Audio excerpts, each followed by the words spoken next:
Burada bu duran var çok lan. Ya gitti değil mi? Hiç çıkarak çıkma ama ben hiç sıkılmadım ha. Medreseye gitti. Medreseye Hüseyin gidiyor. He? Medreseye gidiyor. Çok iyi bir yerdeyiz. İnşallah. Çiçek ama sıfır zor sıvalayın. Usta hiç aciz olmadın ya. Hiç lazım ben. Ayıp olmuş. Ayıp olmasın, yaşamaz lazım. Ya Allah, ya medet. Ya medet ya Rabbi, ya hak ya mencuz. Sonra çocuğu sakın etme.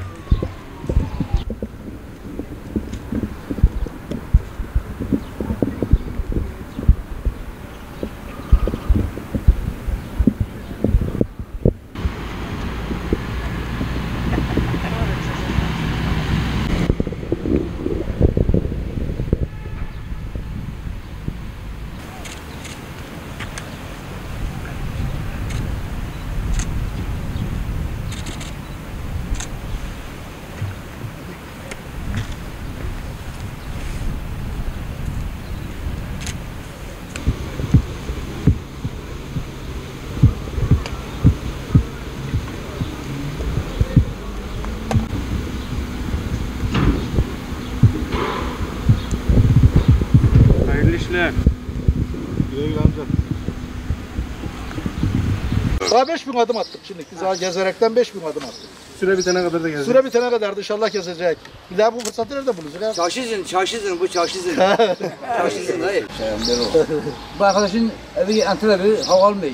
Güneş görmüyor, ceza ekmeğini. Kapalı cezaevi. Yok, hava güzel ya maşallah ya. Allah razı olsun bu hükümetten.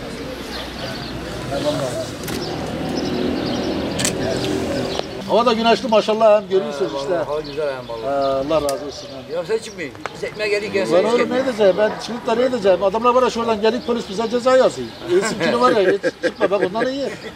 Bir de 3 milyon 200 kağıt ona mı vereceğim ben? Aldığım bir emekli maaş. Sen de gel, sen de gel.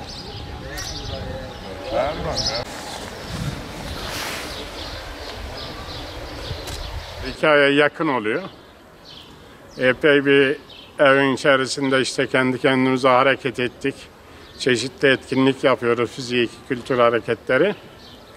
Ama bugün de çok güzel oldu yani böyle bir hafif bir dışarıda kalmamız, hareket etmemiz.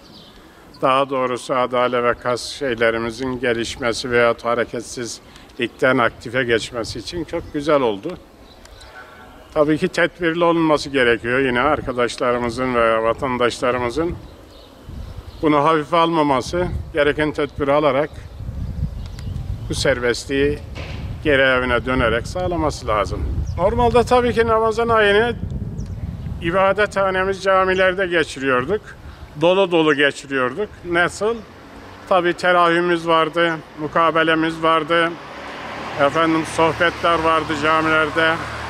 Dolayısıyla komşuyla, akrabalarla veyahut da cami cemaatiyle kaynaşarak, dertleşerek geçiriyorduk. Bu sene camiden, cemaattan, cemiyetten uzak olarak geçiriyoruz. Mukabelesiz. Fakat biz evimizde yine takip ediyoruz tabii. Gereken ibadetimizi yapıyoruz ve evde cemaat oluyoruz şimdi. Evimizin halkıyla.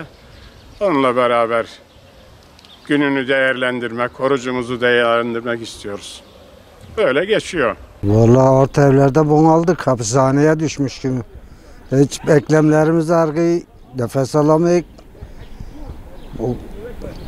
Dışarı çıkma bir şey mucize yani bu. Yani millete ne diyeceksin haklı. Bulaştırmamak için buna katlanacağız. Sağlık için.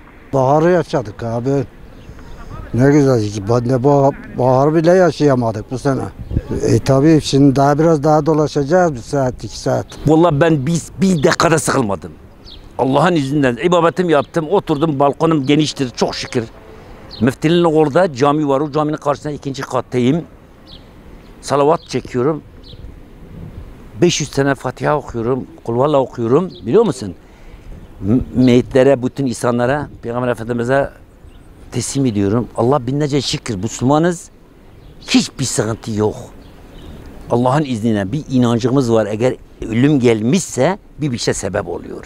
Ama git oradan oraya dereye at kendini. Olmaz. Ama kendini muhafaza edersin diyecek. Muhafaza edeceksin kendini ya. 4 saat dolayı izin, ben bugün sıkıldım. Sabahleyin sıkıldım, ne zaman 11 olur. Yani bu da benim abim şoğullarıdır. Evleri burada. Buraya alışmışız. Bu ziyaret, bu kala var ya, bu kala ziyaretimizdir. Devamlı burada oturuyoruz. Köylüler geldi burada oturuyor. Soruyoruz yani. Böyle bu kalayı bahsediyoruz. Bu güzel havada bize fırsat verdikleri için sizlere veya yetkili kişilere teşekkür ederim. Ama bir sorunumuz var bizim. Maaşımızı çekemeyik. Paramız azaldı. Hiç cebimizde paramız kalmadı. Elektrik, su, doğal sorunlarımız var. Hafta arası verse akrabaya, konu komşuya minnet etmeden artık eyle belimiz büküldü. Buna hafta arası da acı bir gün müsaade etseler daha güzel olacak.